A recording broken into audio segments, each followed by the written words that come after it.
Hello. Here we're going to do the following example. Find the volume of the figure that is formed by revolving the region bounded by y equals 1 over x plus 9x cubed, y equals 0, x equals square root of 3 over 9, and x equals 1/3 about the y-axis. Okay. The first thing we want to do whenever we're going to approach a volume problem is we're going to draw a figure to capture what's going on.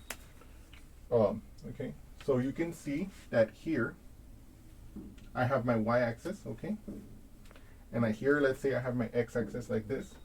Okay, now look, what is y equals 0? It's the horizontal line that goes through the y value of 0, or in other words, it's just a synonym for the x-axis. So we know that our figure is going to be bounded on the bottom by the x-axis. X equals square root of 3 over 9 and x equals 1/3, both being x equal to some constant, are vertical lines that go through those constants respectively. In this case, square root of 3 over 9 and 1/3. And then finally, the y equals this, the 1 over x plus 9x cubed, is going to be a decreasing function, at least within this interval. And so, without further ado, let's draw this region, or let's sketch this region. Okay, so the left-hand boundary is the square root of 3 over 9. X equals the square root of 3 over 9, which will be a vertical line through there. The right-hand boundary is going to be 1/3. So let's say it's like here, okay? Let's make this a little shorter. Okay? Then it'll go like this, and the bottom boundary, of course, is on the x-axis, the y equals 0, that's the bottom boundary, and the top boundary is this y equals 2 x plus 9x cubed, okay? So this top is y equals to 1 over x plus 9x cubed.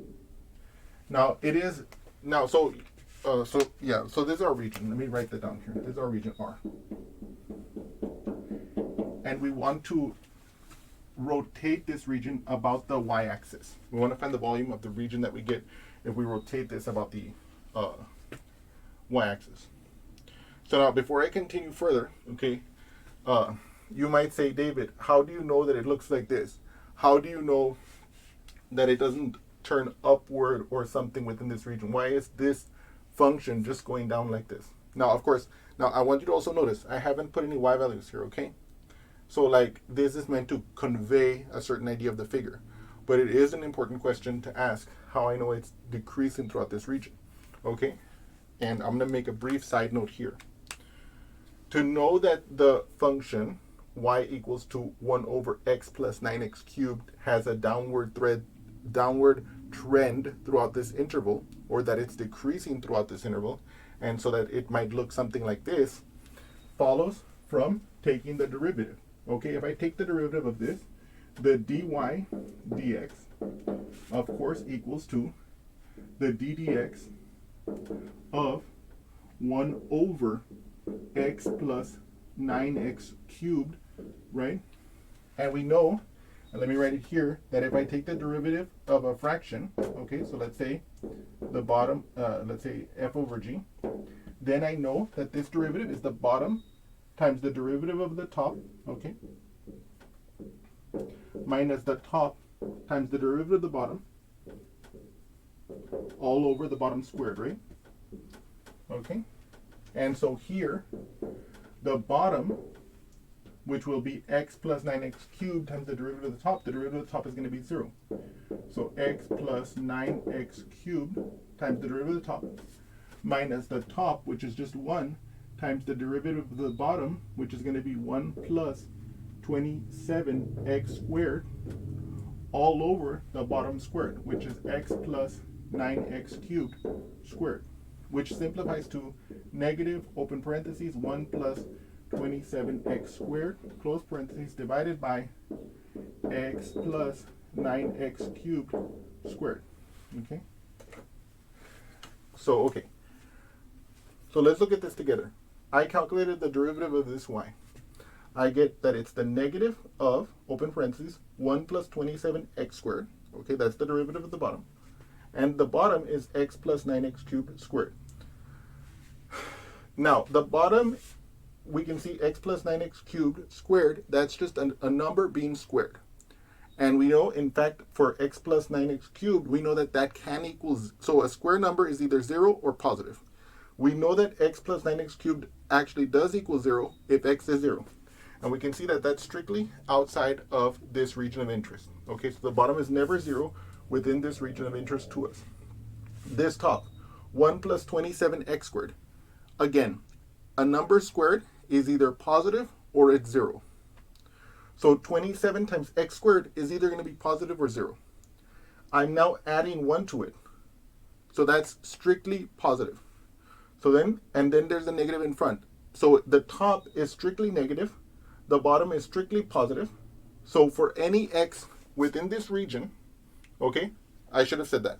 The top is the top is strictly negative and the bottom is strictly positive within this boundary, of course. What does that tell us? That tells us that regardless of like the particular details of this feature, it's going to be down throughout the whole region. Okay, so it might have some, like if you graph it in more detail, it might have more feature than this, but the most important part is that it's decreasing in this region. Anyway, I'm going to move on from this point, but I did want to make that clear that like even though this is a cartoon, it doesn't distort the overall behavior of this function on this interval, and I wanted to remind you of how you could examine that using calculus, right? Okay, so anyway, now that we've done that, we're in a position to try to figure out how we're going to get this integral. Well, if we're going to rotate it this way, I can use cylindrical shells, right? I know what the height of this is. It's just the y value at whatever x value we are. I know what the radius is. Within this region, you can see since my rotation axis is the y axis, the x value at any point along here is the radius from the axis of rotation. So I write my cylindrical shells formula. The cylindrical shells formula tells me the following.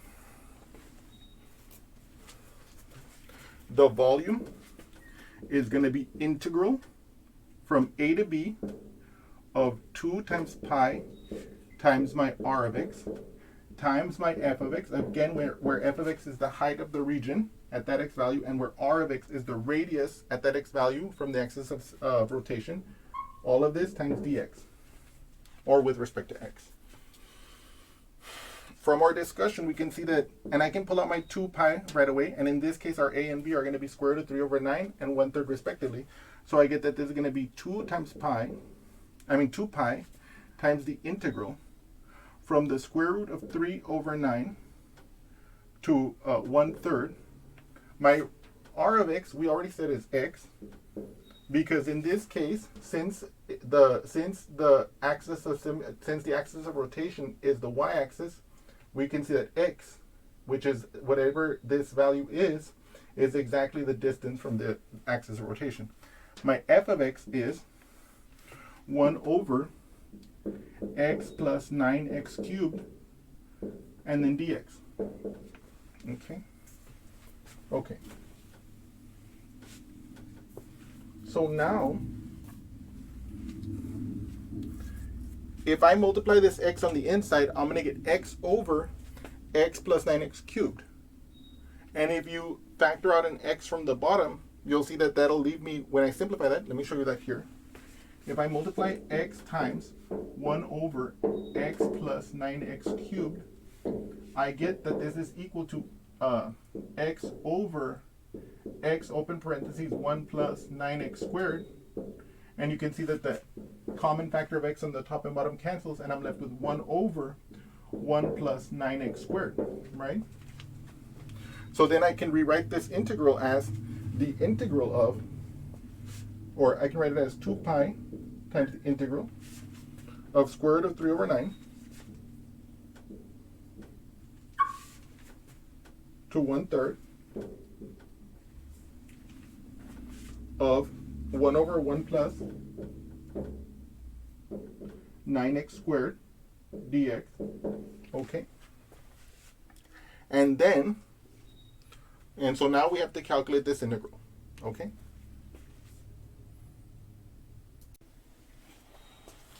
So now we have to perform this integral.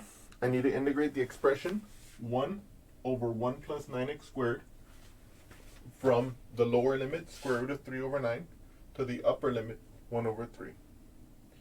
Now,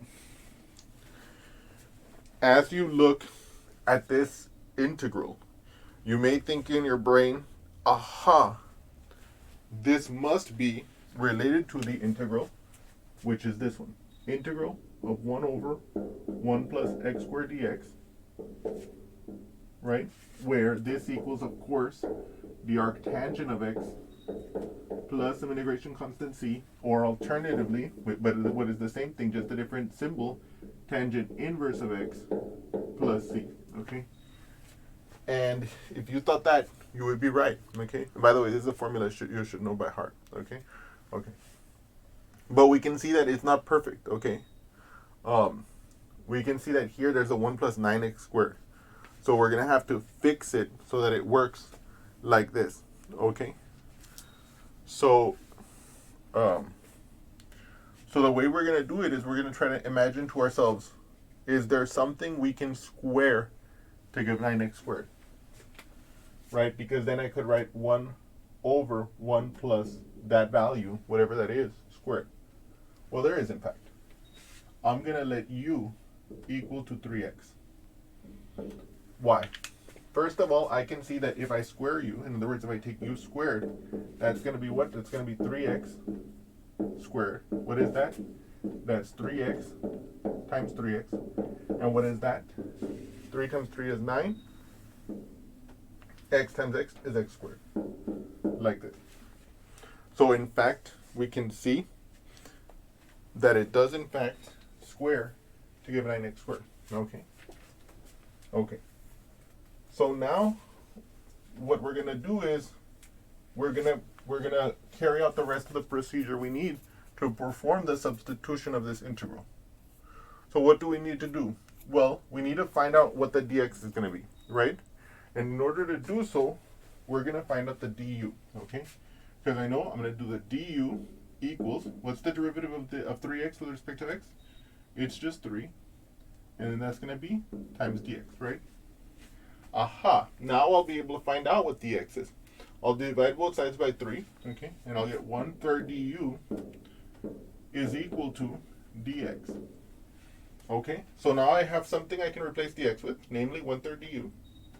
I can replace the 1 over 1 plus 9x squared with 1 over 1 plus u squared, which you see is in the right form. And finally, I have to address these lower and upper limits of integration. Now, if I wanted to, and we're not going to do it this way, but if I wanted to, I could just calculate the indefinite integral with what I've done so far, and then I could go back into the x space, right? Because you notice here when I do the variable substitution, I'm going to be in a, I'm going to be in a u space, or in other words, I'm going to be with the variable u. So I could go backwards to the x variable by resubstituting back once I get the final integral. And then I could evaluate at the top, evaluate at the bottom with these limits, and I would get the correct answer anyway. But here we're not going to do that. Here we're going to change the limits of integration. How? I can look at this as a function, okay? I can look at this as u of x equals 3x, okay?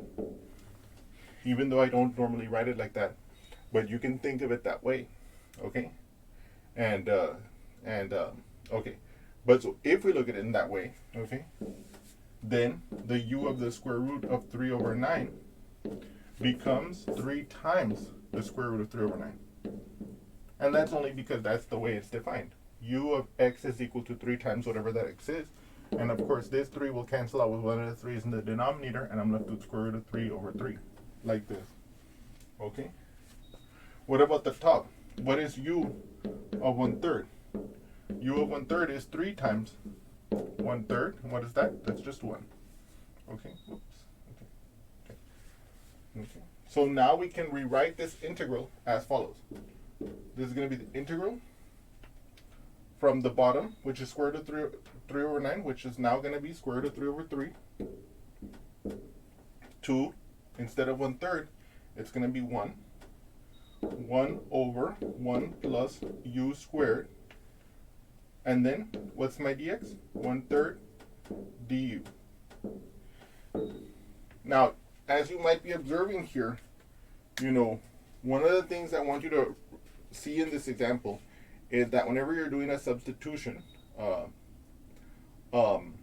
you know, you usually are looking for the derivative of the parameter that you're substituting, or you're looking for the derivative of the expression you're substituting, right? In this case, that expression that u was 3x, so we're looking for the derivative of that outside. But what I want you to realize here is that there was no 3 outside. But whenever what is outside of the integrand that we're looking for, that should be the derivative, whenever it's off by a constant multiple, okay, in this case off by 1/3, you can always multiply by a number to correct it, okay? Okay. Let me show you what I mean. Okay, let's imagine I have this integral. Okay, let's imagine it's 2x squared plus 8x to the 5th power, whatever. And then I know that the derivative of the inside would be 4x plus 8, right? But let's say that instead, on the outside I had, let me see here.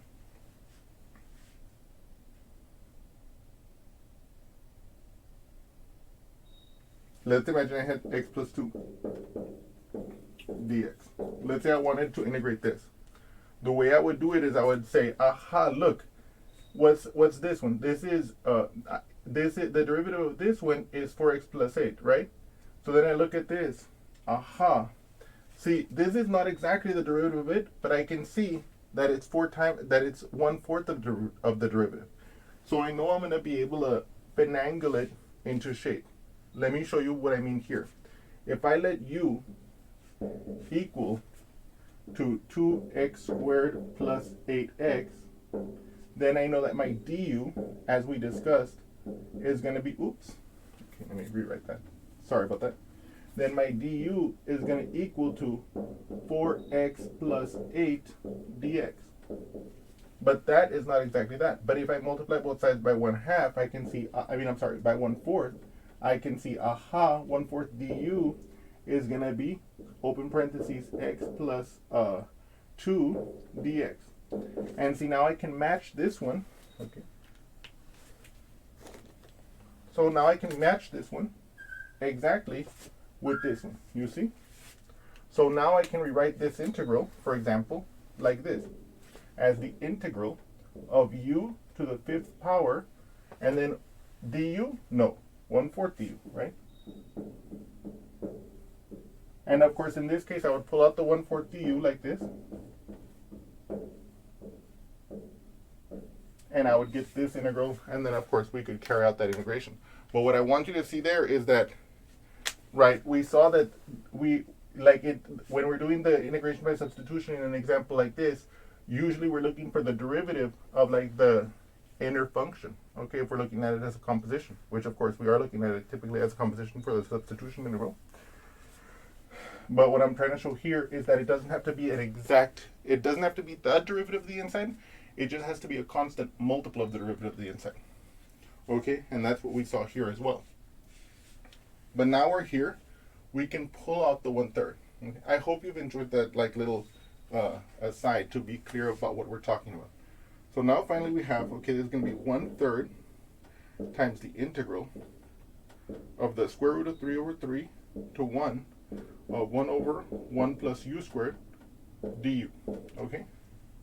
Look at what we have here. We now have it exactly in the form that we wrote above. The integral of 1/1 plus x squared dx is the arctangent of x plus the integration constant. Now in this case, since it's a definite integral, we don't have to worry about the constant of integration, because when we evaluate it at the top and then we subtract the evaluation at the bottom, the constant of integration will cancel, okay?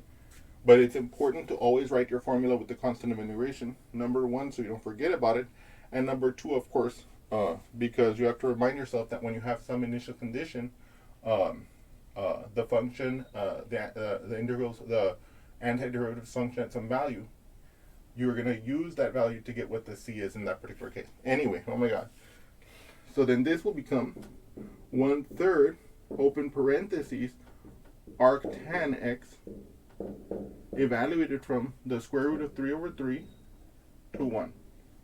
And that's, of course, going to become 1/3, open bracket, times the arctangent of x. The arctangent of 1, rather, I'm sorry. minus, right, the arctangent of square root of 3 over 3. Okay, like this. Okay. Okay.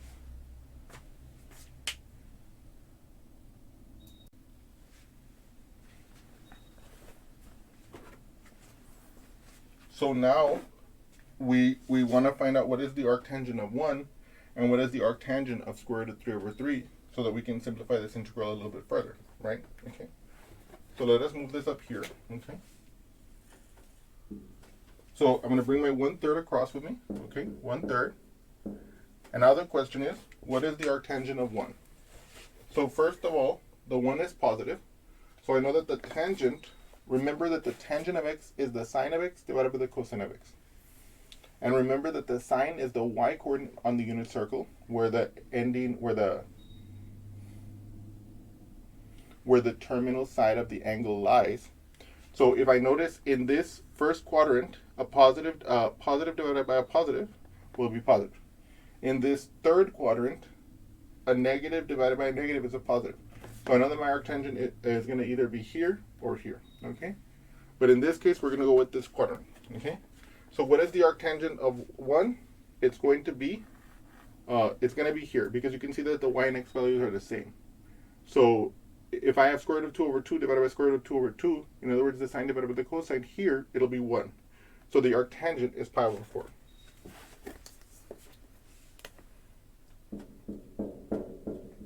And then that's going to be minus. By the way, let me. I think I kind of like deviated a little bit from what I should, from the best thing that I could have possibly said here. We recall when we were studying trigonometry that in order to define an inverse function for the trigonometric functions, we had to establish a domain, which we were going to consider as the domain for the inverse. Why? Because the trigonometric functions are periodic. That means that they are not one-to-one.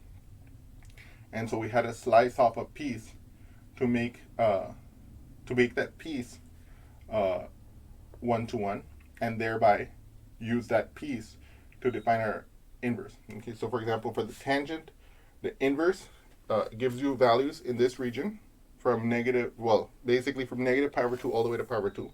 Same thing with the sine, and the cosine is from 0 to pi. Okay. Okay.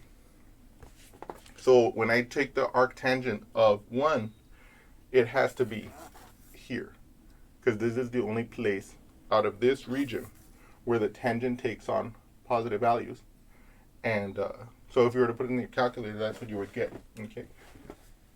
But again, it's because of that reason, right? If they told us what value of what theta gives us 1, let's say in this region, then you would have to pick something like this, okay? Okay. Now the next question is, what is the arctangent of square root of 3 over 3? Aha. We look here. We have two possibilities. So it's either going to be this one or this one, right? Because the square root of 3 comes out in these two. Now, it might not be. It might be some angle not here. But of course, I designed this problem to have values from our unit circle table, because these are typically the kind you'll see on tests. And it's good enough to develop technique and to remember basic facts. In the real world, you'll use calculators and stuff, but again, with the knowledge that you gain from knowing how to use the unit circle and other basic ideas. So let's imagine that I want to calculate, okay, what is the tangent of pi over 3?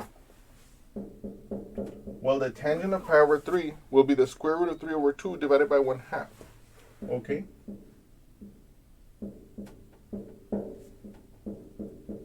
And we remember that when we divide by fraction, we multiply by the reciprocal. So that'll be the square root of 3 over 2 times, what's the reciprocal of 1/2? 2 over 1. You can see that the 2's will cancel and I'm left with square root of 3. We can see that that is not square root of 3 over 3. So it can't be pi over 3. Right? So let's try the tangent of pi over 6. The tangent of pi over 6, again, sine over cosine, will be 1/2 over square root of 3 over 2. So 1/2 divided by the square root of 3 over 2, like this. And again, when we divide by a fraction, we multiply by the reciprocal, so it'll be 1/2 times 2 over the square root of 3. the 2's cancel, and I'm left with 1 over the square root of 3. And here, you might say, but David, that's also not the square root of 3 over 3. But I can rationalize the denominator, right? So if I take this calculation over here, if I take, let me see here. If I take the expression 1 over the square root of 3, which I have gotten from here, I multiply the top by square root of 3. I multiply the bottom by square root of 3. Now remember, any fraction that has the same numerator and denominator is equal to 1. So if I multiply by square root of 3 over 3, the value of this product will be the same as if I was leaving it as 1 over the square root of 3. But the difference is that you can see here that if I multiply these denominators, the square root of 3 times the square root of 3, I get just 3. Which means that my denominator is a rational number. Okay, and that's why this is called rationalizing the denominator. And then 1 times the square root of 3 is square root of 3. Aha, so look at this. The tangent of pi over 6 is square root of 3 over 3. So that means that the arctangent of square root of 3 over 3 is pi over 6. Right? Okay, like this. Okay? So don't forget that. The tangent takes an angle to a value, and the arctangent takes you from whatever value the tangent outputs back to the angle. Okay? Just like all the inverse trigonometric functions. Now, of course, you don't have to think about it that way, but that's just one way of like sticking your intuition to the calculation. Now I ask myself, is there a common denominator that I can use for both of these? Yes, 12, right? So here I'm going to have, this is going to be 1/3 times, how am I going to get 12 in the bottom here? By multiplying the top and bottom by 3. How am I going to get a 12 in the bottom here? By multiplying the top and bottom by 2. So I'm going to have 3 pi over 12 minus 2 pi over 12. And you can see, aha, 3 pi over 12 minus 2 pi over 12 is pi over 12. And then it's 1/3 times that. 1/3 times pi over 12 is going to be pi over 36. Okay? And so finally, we can see that this gives us a value of pi over 36. Okay, let me write that down for you. So after all that calculation, we have that this integral is pi over 36. Okay? Okay. So now, what we can see, aha, this yields to us the result 2 times pi over 36. And so we can get, okay, we can see that this is the same thing as 2 pi over 1 times pi over 36. So that simplifies to, let me get rid of this equal sign. That equals to 2 pi squared over 36. Because how do we multiply fractions? To get the product of two fractions, we multiply the numerators to get the numerator of the product, and we multiply the denominators to get the denominator of the product. In this case, 2 pi times pi is 2 pi squared. 1 times 36 is 36. And then we can simplify by taking out a factor of 2 from the top and bottom, and we get pi squared over 18 as the volume of this figure. Okay? Okay. Yay!